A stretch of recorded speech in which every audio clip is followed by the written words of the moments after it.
Perguntaram para mim uma caixinha de perguntas, né, no Instagram, como distinguir uma manifestação sobrenatural de uma experiência psicológica.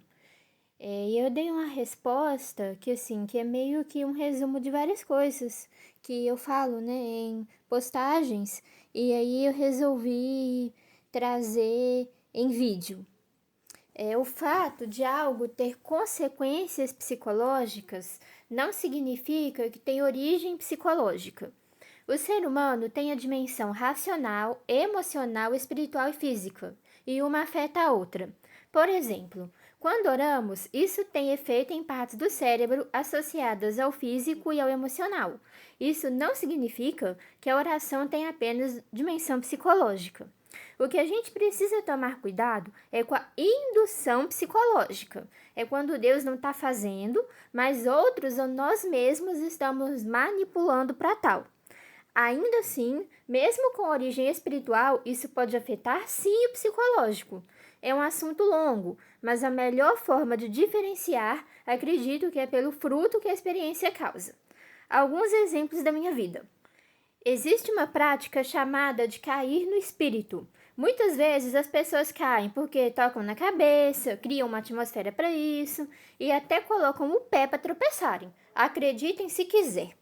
O problema é que isso não gera mudança alguma na vida da pessoa. Eu já tive uma experiência como essa no meu tempo de cessacionista. Aconteceu na igreja, no momento do louvor, e as pessoas na igreja não entenderam nada. Eu também não.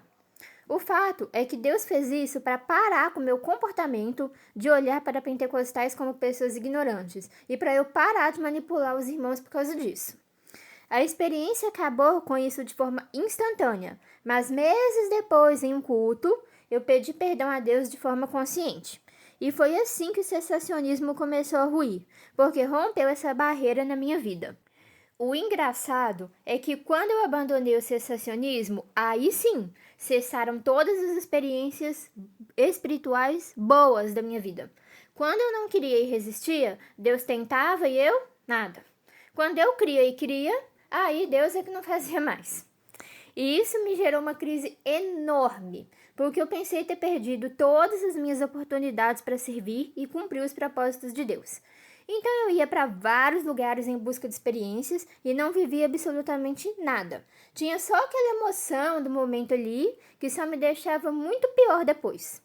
Eu não manipulava nenhum dom ou experiência, mas no estado que eu estava, músicas e palavras de efeito faziam efeito em mim, o que no meu normal não faz. Mas eu sei que nisso alguns realmente manipulam a situação, a si mesmo e aos outros. Eu gravei um vídeo no meu canal do YouTube contando as 6 vezes em que falei em línguas de forma autêntica.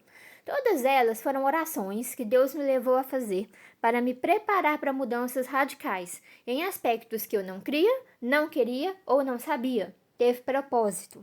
Mas eu também conto um falso, onde fui induzida para orar por alguém, e isso não trouxe resultado algum, além da vergonha de ter me submetido a isso.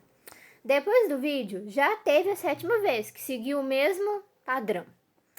Esses são apenas alguns exemplos que mapeei da minha vida, mas são assuntos complexos que sempre posto por aqui, no YouTube e em conversas em privado.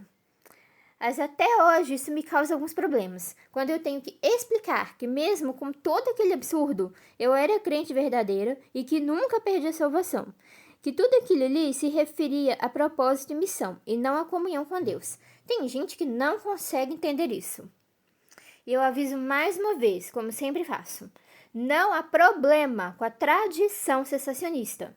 Os que se converteram e servem a Deus assim, com outros tipos de dons e ministérios. Muito menos com os irmãos de igrejas pentecostais e carismáticas que não tiveram essas experiências ou não têm consciência de que Deus quer dar. O problema são aqueles que, tendo essa consciência, rejeitam deliberadamente. E pior ainda, com os que já receberam e arrumam 1000 formas de negar e rejeitar, como eu fiz. É para esses que eu digo que não recomendo, porque é um erro. Embora não seja um pecado que anule a graça e a salvação na vida da pessoa. E as consequências que isso traz, de uma forma ou de outra, não são boas. Embora o resultado final seja, de uma forma ou de outra, também.